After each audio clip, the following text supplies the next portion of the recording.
Alrighty, welcome to yet another episode of United Guns of America.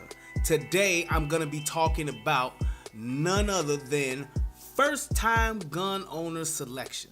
So, you've taken your gun safety course, you've taken your firearms pistol course, and now you are at the point to where you want to select your first firearm. Well, first of all, congratulations. And second of all, you should be very happy and ecstatic. This is a good time. This is going to be a great experience for you.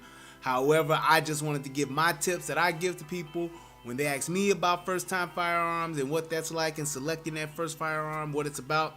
And I just tell you like this, it's all about doing what's best for you as opposed to doing what everybody else says. So everybody will come to you and tell you, oh, you get this, or you go get that, you get this, and you get that, and you make sure you have one of these. Everybody will tell you that, but I, on the other hand, tell you the complete opposite. I want you to go and get something that's going to be right for you, because at the end of the day, everybody is different. We are all individuals, and I want you to have something that is going to work for you. So I will tell you what I like, I will tell you what I think is good, but ultimately I want you to make the best selection that is for you. So first and foremost, well, let me just get this part out of the way. Be careful of, or be wary of, the gun guy at the gun store. And you say, well, who is the gun guy at the gun store? They're all gun guys, right? Yes and no. So this gun guy that's at the store, and most people that go to gun stores and go there quite frequently, they will run into this guy every once in a while. And sometimes there may even be a gun shop full of these guys.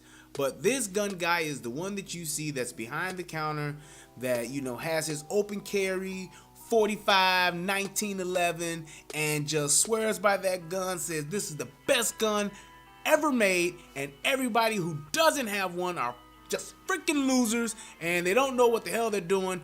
This is the gun that you need to carry. This gun has been through wars. It works. It's something that we've all carried. I've carried it. I stake my life on it. It's an all metal frame. It shoots extremely well.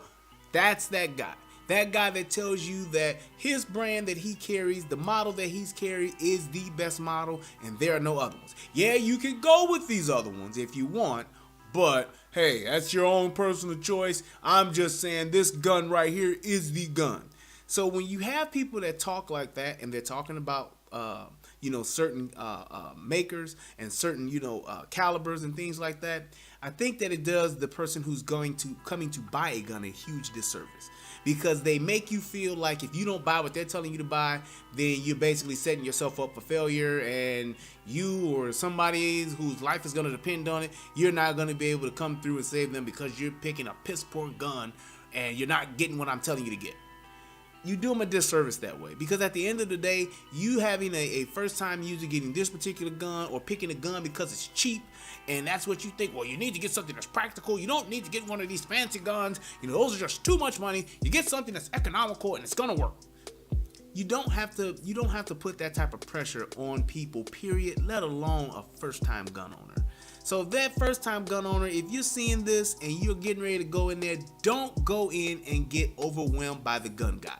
Simply tell that gun guy, hey, I hear you, I'm gonna think about it, and go somewhere else or go to another person. But don't let those gun guys that come in with that mentality and just want to push their firearm of choice on you. I've even seen where people just say, well, this is the gun and all the other guns are just shit, they just don't work. I trust this one. This is the one I carry, my wife carries, my son carries, my grandpa carries, and they just go and they're just hell-bent on this particular gun or this particular model. And that is just the furthest thing from the truth. There are plenty of well-made firearms to choose from. Plenty of calibers to choose from. You need to choose what's best for you, not what everybody else is telling you what's best for them is also what's best for you. So at the end of the day, I hope that this video, if it does anything, it gives you an education on knowing your options. Know that you have the option to buy different firearms, different kinds, different brands, different calibers, different sizes, because all of that stuff comes into play into you carrying your first firearm. It's going to make a huge difference when you have something that you are very confident in, as opposed to having something that some guy told you to get that you don't even freaking know, or he's your cousin, or he's your aunt's boyfriend, or whatever the case may be, and he knows guns. Everybody knows guns. Everybody knows about guns.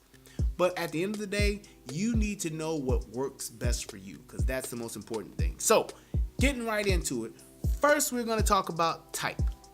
And when I mean type, I'm talking semi-automatic or revolver. Those are usually your two main choices when you're talking about carrying a handgun. For first timers, I personally say, hey, I would recommend a semi-automatic firearm. Semi-automatic is going to give you pretty much the biggest thing, because people will tell you that revolvers are reliable. Revolvers, they work every time. You pull the trigger, it goes bang. That's not true. Revolvers can also malfunction. All right, you can have the wheel could get bent. There could be another piece that could go wrong. It could be an issue with the hand. Things can go wrong with any firearm. It is a man-made object. It is something that is man-made. It can fail. However, my biggest reason for recommending a semi-automatic over a revolver would be simply because of capacity. And that, I think, is something that definitely makes a big difference.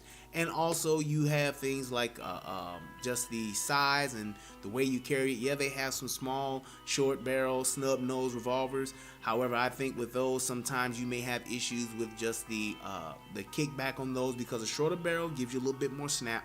And that could come into play when you're talking about putting rounds on target consistently and behind each other. So aside from the magazine capacity and the shorter barrel, that's my reason why I recommend a semi-automatic. Next would probably be size. So I'm going to tell you like this. Size does matter. So you may hear people say, oh, no, it doesn't matter. Size does matter. So when it comes to size does matter, what am I talking about? Well, I'm talking about not what you're talking about. Get your minds out together. When I'm talking about size matters, I'm talking about full size, I'm talking about compact, I'm talking about subcompact. Those are three different sizes that we're talking about here, and you need to figure out which one works best for you, because at the end of the day, you don't want to pick or select a firearm just because it's the right size and it looks cute and it fits in this particular purse, or it fits in this particular wallet, or it fits in this particular pocket. You don't want to do that. You want to have a firearm that you are going to be able to shoot, and not just shoot, but shoot well. That is key. That is paramount. So when we're talking about full size, a full size is going to be your average full size firearm. It's going to be about yay big. Usually has anywhere between 4 to maybe 5-inch barrel on it or something like that. And then you're going to go down from that. You have a compact, which usually goes to about a 4-inch barrel. And then subcompact, you're talking about 3.8, 3.5, some 3-inch barrels, things like that. So I do have other videos that I'll be doing where I'm actually talking about those different sizes with the models that they are. So I'll be doing that soon. But just thinking about that, when you're talking about a full size, one of the advantages that you're going to have is that your recoil with a full size is going to be a lot less, because you have a larger barrel. Your barrel is longer, so that means that bullet is going to be able to be rifled a little bit better, and it's actually going to take some of that kick off of it, some of that snap on it. When you're talking about having a full size, also you are going to gain magazine capacity, which is very important. So being able to carry 6 rounds or being able to carry 17 plus 1, that's a big difference. And people talk about, well, it's a little bit of weight. It's not that much. Definitely is a weight difference just because of the size and the weight of the ammo. But when you're talking about carrying a tool that's going to save your life, one of your loved one's life, or someone you potentially don't even know's life, then carrying a couple extra ounces, it's not going to really matter. So I would definitely say that a full size is definitely not a bad option. Now, one of the disadvantages of a full size, and this is what a lot of people will tell you, is that it is big and it's bulky. At the end of the day, it's all about you wearing the appropriate clothing to be able to carry a full size firearm, and that is very important. So it's like if your lifestyle that you live, where you wear slim and sleek and fitted clothing, then carrying a firearm is going to be a problem for you, period. Whether you're carrying a single stack 9mm or a single stack 380, or you're carrying a full size what do they call it, double stack magazine or magazine well firearm. So it's gonna be different. Carrying a firearm, it's going to be different, and it's going to be a little uncomfortable. A firearm, I don't know who said this, but just in my different trainings and stuff that I've had, I heard someone say that a firearm is not comfortable, it is a comfort. at the end of the day. So it's not meant to just make you just overall comfortable to where you're good and you don't even know you have it on. It's gonna be something that you have to get used to and that you have to adjust with. Just like carrying a cell phone. We weren't always used to carrying cell phones on our hips or carrying cell phones in our hand or our shirt pockets. It's something we got accustomed to. Same thing with a firearm. One of the biggest things I had to do with carrying a firearm and even carrying my phone, I had to adjust how I carried it. I used to carry my cell phone on my right side. I had to switch that around and I had to put my firearm on my right side. Duh, because I'm right-handed. So with that being said, I had to train myself and learn how to carry my cell phone on my left side. Now it is second nature to me. So it's just a matter of muscle memory. It's just a matter of just doing something and making it a habit. Then when you're talking about compact is going to be a little bit smaller than a full size, but that compact is going to give you a couple of things. It's going to let you gain a little bit of concealment, a little bit more concealment than a full size because it's going to be smaller, plain and simple. It's going to be smaller lengthwise and it's going to be smaller widthwise too. So that compact is definitely going to give you an advantage there, and it's also going to give you something that's really important too. It'll still give you magazine capacity size. So you may not be carrying 17 in one or 18 rounds, but carrying maybe 15. That's very good as well. A lot of people find that that's a good place to to play and to rest in is the compact. One of the best comparisons that I could recommend is a Glock 17, which is full size, and a Glock 19, which is just a little bit smaller than the Glock 17. Glock 17 and the Glock 19, two of your most popular firearms. They're great guns. They work extremely well. They're very easy to manipulate, field strip, break down, and they will shoot at the end of the day. So that's just something too to consider, is that compact size. That may work for a lot of people. Absolutely something to consider. See which one you shoot best with and which one you're more comfortable with carrying. Now, third is going to be subcompact. Now, this is like the size that everybody wish they could carry, everybody wants to carry, but everybody's not as efficient with the subcompact as they should be.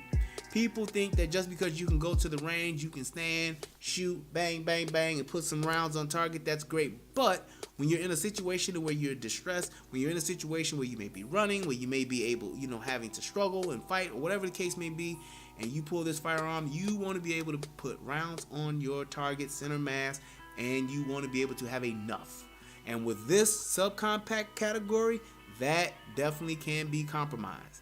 So having a subcompact that may be a little wider but gives you magazine capacity, I'm for that. Having a subcompact that's just really small, fits in the palm of your hand, but you are compromising your magazine capacity where you only got 6 rounds, I do not sign up for that. I think that those type of guns, and I said it in another video before, a 6 round or a 7 round small gun like that is a great drop gun.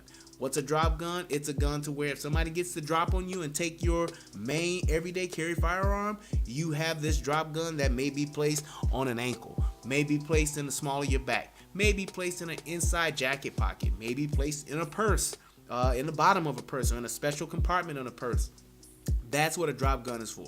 It's 6 rounds, 7 rounds that you can use. You can absolutely put that on a target, maybe 2 if you how good you are, and you will be able to, overcome someone getting the drop on you and taking your gun. So that's what I think, in my opinion, what those really small 6 round, 7 round compact guns are for. And I've even seen some people get those small guns and put the extended mags on it. That extended mag gets you up to 9 or 10. You kind of on that little fence there, but that's definitely a big difference between 7 and 11, or 7 and 12, or 6 and 10. It's a difference. So I would definitely say that's something to consider and definitely think about it. Next is going to be for our first time gun carriers, caliber. Now there is a wide selection of calibers to carry, from 22 all the way to 45. You got 10 millimeter, 9 millimeter, you got 32, 38, 357, 380s. You got a whole bunch of different ones that you can carry, 40 calibers and all that. My opinion, for a first time gun owner, this is your first gun that you're going to use as your everyday carry, I'm going to recommend 2 calibers, 9 millimeter or 380. Now, if you are a person that's just hell bent or dead set on carrying a revolver, then of course you're talking 38 or 357. I'm gonna recommend 9mm first, and then if that's just a little much too much snap for you, or if you have a shorter barrel or smaller or compact or subcompact, then maybe going to a 380 would be something that you can do, because a 380 can increase your magazine capacity, and it's a smaller package as well. So for those of you that have that, I think that that's something that can work, but I definitely recommend just those two to start out with. Now you can move up and graduate to a 40, and you can even get to a 45 if you want. Glock makes a very good 45 caliber firearm, definitely. But we're talking about size now. Getting a 6 or 7 shot 45, I don't recommend that for a first time gun carrier, as opposed to getting a full size 45 where you got what is it? I think it's 14 or 15 in that Glock 45 auto. So that's what I would recommend when it comes to caliber. 9mm, 380. Stay in those two lanes, and I think you'll be fine. When it comes to next, brand names. Brand names matter. And why they matter is because you're talking about reliability, you're talking about track record, you're talking about customer service, and when you're talking about just the overall a well-made firearm, that matters, and it means something, because when your life is at stake, the reliability of a firearm is paramount. Knowing that that gun is going to work when you pull the trigger, it goes bang, that is paramount to make sure that you know that, and to have confidence in knowing that that's going to happen. And I think that with a lot of the major gun manufacturers, they definitely do that. They definitely ensure that they have a long track record. You're talking about Berettas. You're talking about Smith & Wesson. You're talking about Glock. You're talking about your what's the other guy? Your Sig Sauers. You're talking about those major guys. They make well-made firearms. Your Springfields. They make well-made firearms. That's important. And it's like, to think that, you know, these off-brand guys, now when you're talking about ARs and stuff like that, yes, you can find some very well-made ARs, but we're talking about handguns, and I'm telling you right now, you want to make sure that you're dealing with a reputable company that has long tenure, that has great customer service. I remember with one of my Berettas, just in me breaking it down and cleaning it, I lost a spring and didn't realize that I lost a spring until I went to the range and fired it, and I said, man, my gun's it's not working properly. I called Beretta. I said, yeah, I need to get a spring. I lost it. You know, I need to buy one, whatever. Oh, no, don't worry about that, man. We'll send you one free. They just sent me out a spring. Great customer service, standing by their product. They know that it's reliable, even though it was my fault because I lost a spring and it popped out somewhere. But just being able to deal with those type of issues, because there are certain things like recalls and things like that that happens with firearms, and you want to be able to have that as hassle-free as possible. So definitely consider getting a good name brand, and definitely realize that, hey, spending that money a little bit more, people will tell you that, you know, the price, you get something more economical. No. When it comes to your life, your ass being on the line, price shouldn't matter. Whether you're talking about $100 difference, $150 difference, hell, maybe even a $200 difference, and your life is on the line, how well this firearm works, going with company A over company B, come on, don't make that choice just to be cheap. Now, I'm not telling you that you have to go out and get a $12 or $13 or $1,400 Wilson Combat or something, or a Kimber. You don't have to go and do that. That's a gun that's also very well made, but it's a beautiful firearm too. They take a lot of detail and all that kind of stuff into account when they make their guns, so that's why you pay that extra coin for them. But it doesn't mean that you need to go and get a $299 special. You don't want to do that and put yourself in that situation to where, because if it's a gun that's $299, you best believe it doesn't have high quality parts in it. And this is something that you're going to have over time. You don't have a gun for 2 years and then just say, oh, well, I won't use this anymore, throw it away and get another one. Most of these firearms that you have, you'll be passing them down to your children, to your children's children. So have something that is going to be reliable and something that's going to work. Cool. Enough from that. Next would be comfort. How comfortable it feels in your hand. Extremely important. It should feel like an extension of your hand, of your arm. It should feel like, hey, when you do that handgun, it should feel, the finger gun or whatever, it should feel just like it's fitting right in there. So when you pick up those guns, that's one of the first things that you do when you want to test something out. Say, oh, you know what? I heard about this one. Let me try that Smith & Wesson, or let me try that Glock. When you pick it up, you should be able to say to yourself if it feels good. Does it feel awkward? Does it feel cumbersome? Is it difficult for you to work the slide release? Is it difficult for you to work the slide, the action? Is it difficult for you to hit the thumb safety if it has a thumb safety? Those are things that you have to take into account, because if you're in a situation where you have to run that gun with one hand, you want to be able to do it. If you're in a situation where you're running it with two hands, you have to do a field strip. You have to rack the slide and tap that mag back in there. Those are the type of things that you need to be able to do with confidence, and you need to be able to do it without having to look at it. It should be muscle memory. So being able to do that, having the confidence in doing it, and if it's cumbersome, it's going to be hard and you'll fail at it. So you want to make sure that it's something that you can hold in your hand that you're very comfortable with. Let's see, what's next? Another thing for my first time gun purchasers. I can't say this enough. Shoot, shoot, shoot. Shoot, shoot, shoot before you buy.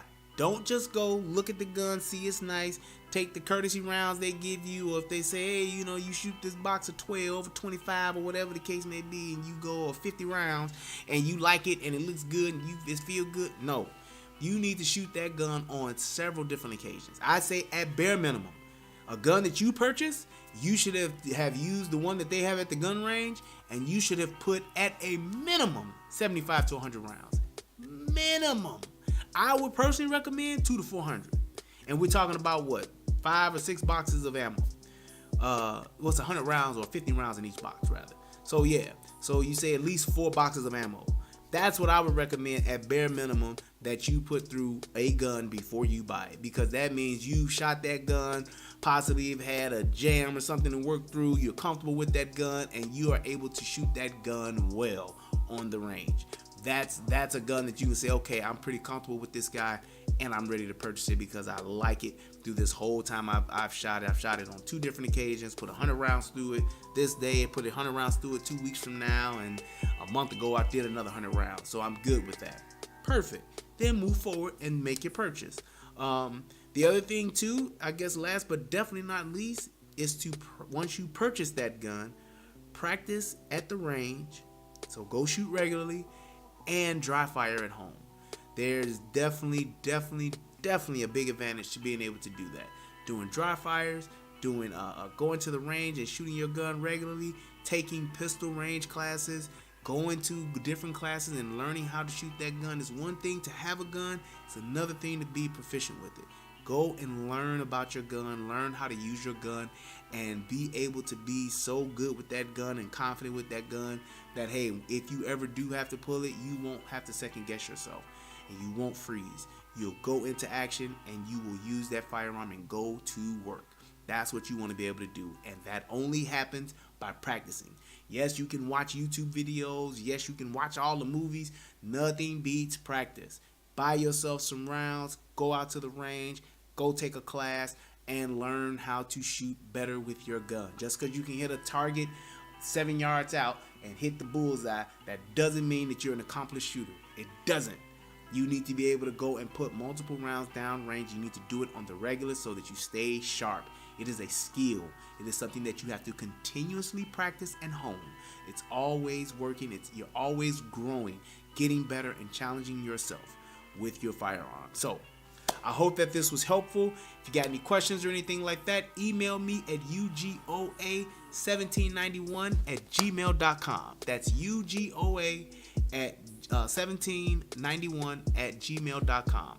Once again, United Guns of America, I hope that this video helps somebody. Give me some feedback. Click the like, hit the subscribe, share this video, and hey, as always, it's better to have it and not need it than to need it and not have it. I'm Brian Redmond. Peace, and I'm out.